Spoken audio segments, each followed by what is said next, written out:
Assalamualaikum warahmatullahi wabarakatuh. Yang pertama kali marilah kita panjatkan puji syukur pada Tuhan Yang Maha Esa, Allah Subhanahu wa Ta'ala, yang telah memberikan nikmat berupa kesehatan sehingga pada hari ini kita bisa berjumpa pada acara penerimaan mahasiswa baru.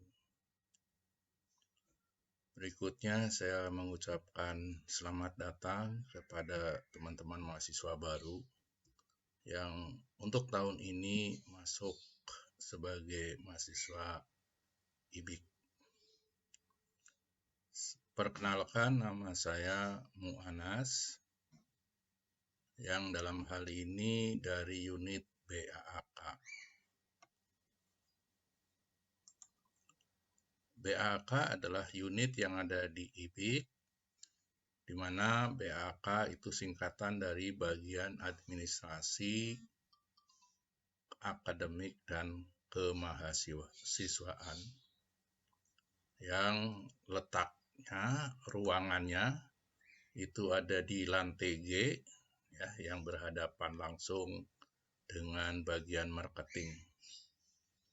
Jadi kalau bagian marketing itu ada di sebelah kiri, sedangkan BAK ini ada di bagian kanan. Nah, teman-teman yang bertugas di BAK ini ada 6 orang. Yang pertama adalah saya sendiri, Mu'anas, yang dalam hal ini bertugas sebagai kepala bagian atau kepala BAK. Kemudian yang kedua ada Ibu Ernawati, ada Bapak Hairul, Bapak Sutrisna, yang berikutnya adalah Pak Samsudin. Yang terakhir adalah Pak Marwan Effendi, yang di sini secara khusus menangani feeder, yaitu pelaporan ke Dikti. Jadi mungkin nanti terkait dengan pelaporan Dikti nanti ditangani oleh Pak Marwan, ya. Sedangkan yang saya dan teman-teman yang lain itu akan lebih sering menangani atau memberikan pelayanan kepada mahasiswa semua.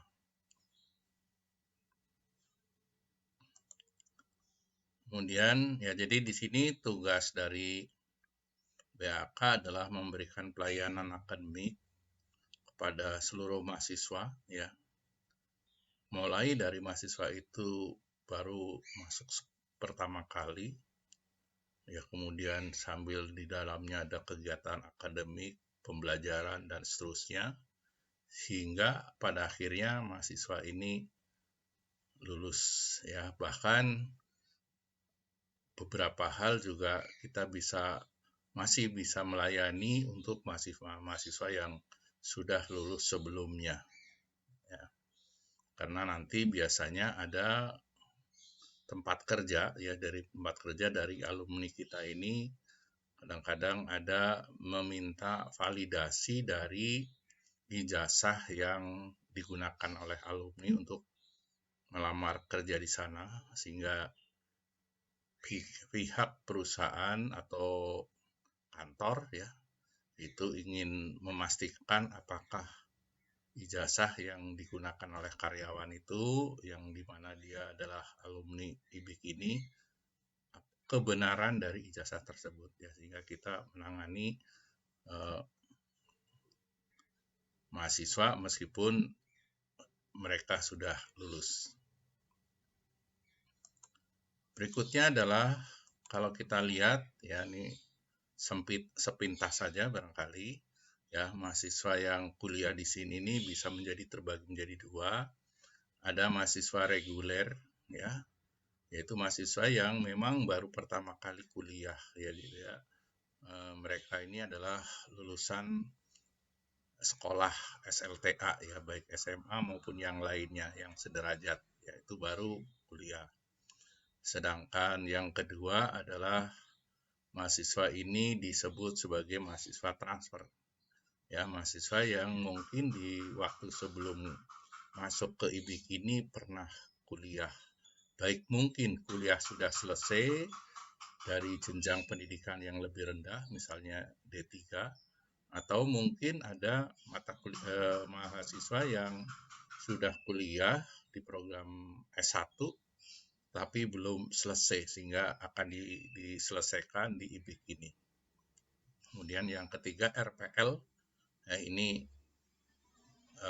program pemerintah baru saya kira ya, bahwa ada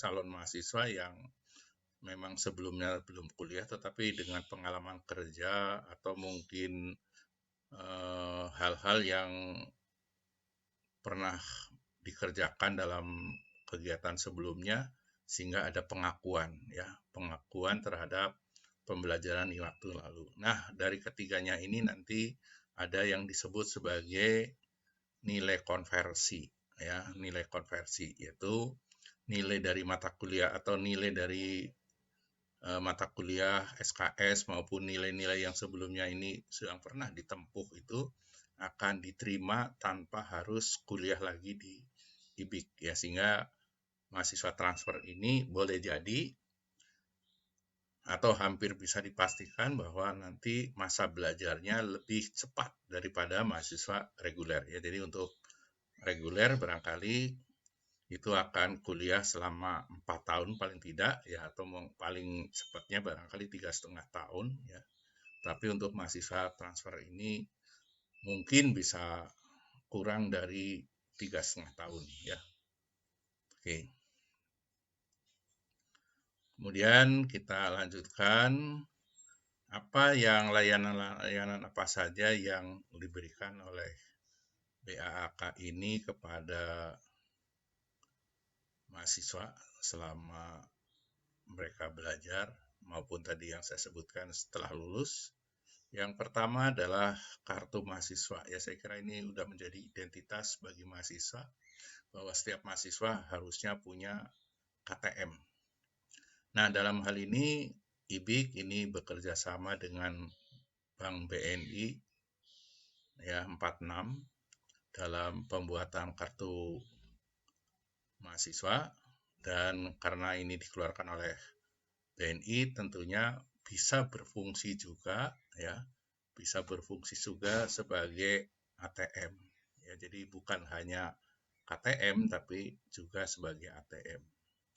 Dan ini ATM ini nanti menjadi salah satu syarat untuk mahasiswa itu mengikuti ujian ya, baik ujian tengah semester maupun ujian akhir semester. Nah, sehingga seandainya saat mau ujian ternyata kartu mahasiswa itu belum jadi, maka nanti BAAK akan menerbitkan atau akan memberikan kepada mahasiswa tersebut KTM yang sifatnya sementara.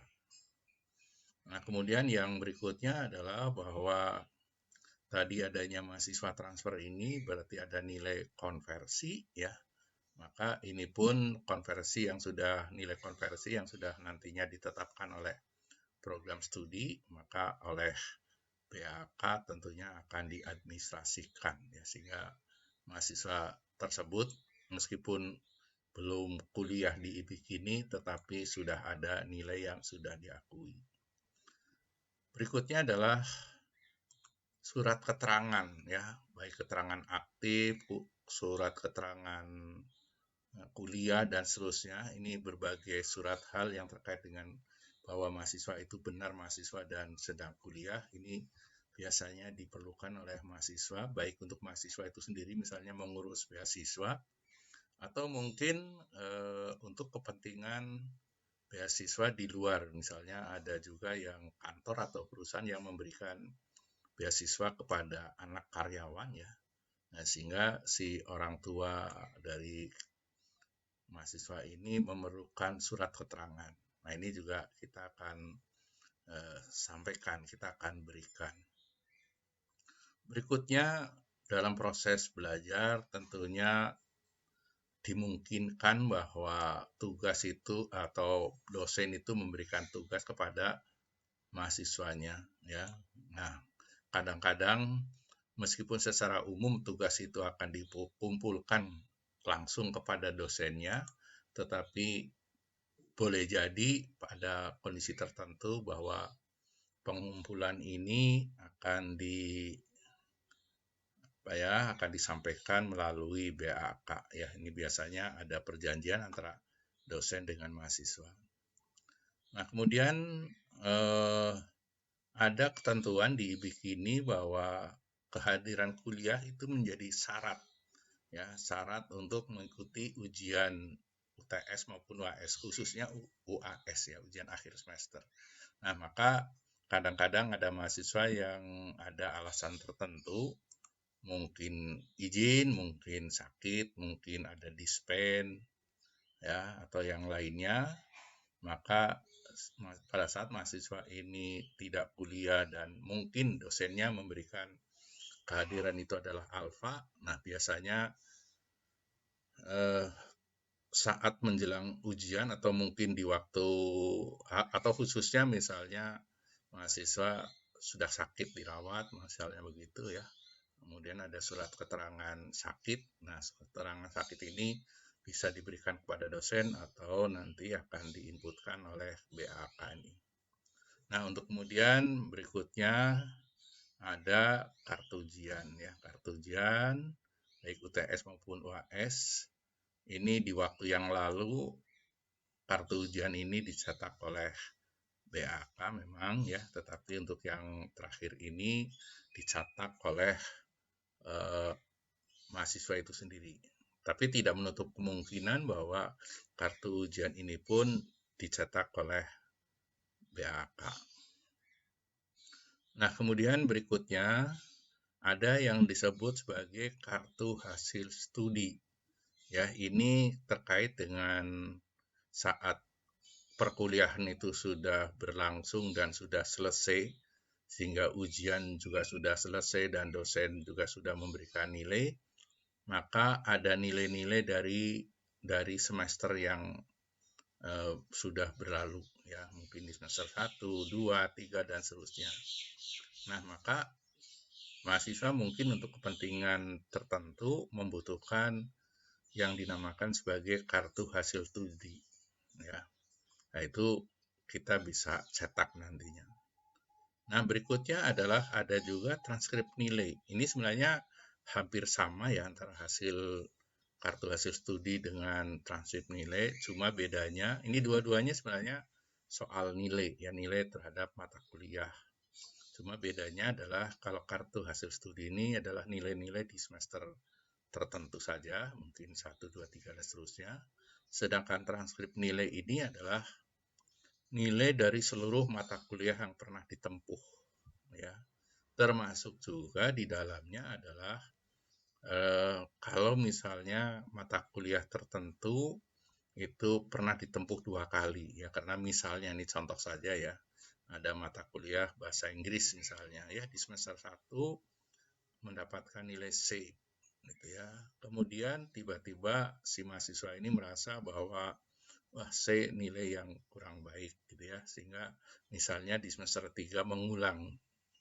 Anggaplah dari yang tadinya C, maka di semester 3 mata kuliah yang sama tadi mendapatkan nilai katakanlah A, gitu, ya. Maka untuk KHS, maka bahasa Inggris ini akan muncul 2 kali, yaitu di semester 1 dengan nilai C, sedangkan di semester 3 dengan nilai A. Sedangkan di transkrip nilai, ini bahasa Inggris ini akan muncul cukup sekali saja, ya. Pada saat di semester, kalau transkrip nilai itu dicetak di semester 1 atau 2, mungkin masih muncul nilai bahasa Inggris tadi adalah C, tetapi di akhir semester 3, maka bahasa Inggris ini sudah muncul dengan nilai A, gitu, ya. Nah, itu nih meskipun sama-sama nilai ada perbedaan. Kemudian berikutnya adalah cetak ijazah, ya. Ini tentunya ijazah ini tentunya terkait dengan mahasiswa yang sudah menyelesaikan seluruh mata kuliah ya dengan nilainya yang sudah cukup gitu ya. Nah, maka BAAK akan mencetak ijazah dengan prosedur nanti ada misalnya mahasiswa nanti harus mengisi formulir isian ijazah, kemudian ada mengisi atau mengumpulkan foto gitu ya. Nah, itu nanti akan akan dibuat ya dengan ujian sudah selesai, ujian skripsi dan seterusnya ya. Maka ini nanti akan dicetak menjelang wisuda ya nanti, dan ijazahnya sendiri biasanya kita akan bagikan setelah wisuda berlangsung ya. Ijazah nanti ada transkrip nilai akhir ya sifatnya ya. Kemudian ada SKPI, surat keterangan pendamping ijazah. Oke. Nah, untuk kemudian juga nanti ada legalisir ya. Legalisir terhadap ijazah yang baru dicetak ini gitu ya. Maupun tadi ya ada mahasiswa lulusan di masa yang lalu itu datang lagi dan membutuhkan legalisir terhadap ijazah atau transkrip. Nah, ini kita akan layani ya. Oke. Nah, kemudian bagaimana cara mendapatkan pelayanan ya, SOP-nya itu, maka mahasiswa silakan saja datang langsung ke BAK ya. Ya, nanti tentunya akan ditanyakan minimal NPM-nya apa, kemudian kira-kira layanan apa yang diinginkan ya. Itu disampaikan, atau ya untuk kondisi tertentu bisa saja di sini ada layanan yang sifatnya online ya. Nah, maka mahasiswa bisa menghubungi nomor ini ya. Silakan aja ini dicatat ya. Nanti untuk bertanya misalnya soal misalnya kadang-kadang ada pengumuman tertentu ya bahwa ada tugas atau mungkin ada informasi bahwa dosen ini tidak masuk atau dosen melakukan kuliah pengganti atau yang lainnya ya, meskipun kadang-kadang kalau kuliah pengganti bisa saja biasanya dosen sudah memberikan informasi ya, karena nanti biasanya di dalam proses kuliah nanti biasanya masing-masing kelas untuk tiap-tiap mata kuliah dan di sana ada dosen dan mahasiswa itu akan membuat grup ya, grup WA biasanya seperti itu. Tapi dalam hal tertentu silahkan aja yang khususnya yang terkait dengan PHK boleh aja nanti dihubungi nomor ini. Oke. Ya, barangkali itu saja yang dapat saya sampaikan ya. Terima kasih atas perhatiannya. Mudah-mudahan kita semua dalam kondisi yang sehat walafiat sehingga kita kedepannya ya akan menjalani perkuliahan untuk mahasiswa ya seluruhnya, saya kira ya, baik mahasiswa baru maupun mahasiswa yang sudah menjalani perkuliahan ya. Mudah-mudahan kita bisa sampai di akhir perkuliahan dengan selamat dan bisa menggunakan fasilitas yang ada di IPIK ini, khususnya layanan yang terkait dengan BAK. Saya kira demikian yang dapat saya sampaikan. Mohon maaf jika dalam penyampaian ini masih ada kekurangan, dan tidak ada salahnya bahwa apa yang belum jelas dari informasi ini silahkan aja dikomunikasikan saja ke BAK ya, langsung ya di lantai G, sehingga dengan demikian maka makin jelas dan tahu apa yang mungkin dibutuhkan oleh mahasiswa terhadap pelayanan BAK ini. Terima kasih saya sampaikan. Saya akhiri. Assalamualaikum warahmatullahi wabarakatuh.